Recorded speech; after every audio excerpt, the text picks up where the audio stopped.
So this is called a body spell, where you have 3 chairs in front of the chalkboard or the whiteboard, and you tell the children that some letters are tall, and if it's a tall letter, the child will kneel down and his feet won't be showing on the chair, and the chair will be turned around so he's a tall letter.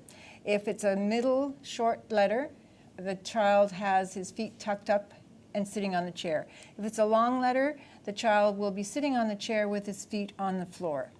So then you have 3 children, and say one is sitting on the chair with his feet tucked up. We'll put the feet tucked up in the middle. So the feet tucked up are here.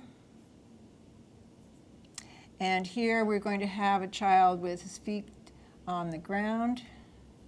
And here we're going to have a child with the chair turned around, and he's going to be kneeling up there with his feet not touching the ground.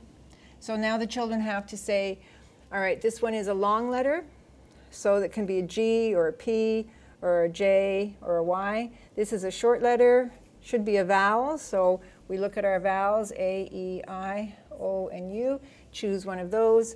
And this is a tall letter, so we're looking at our tall ones. And the children come up with suggestions. So we'd have G,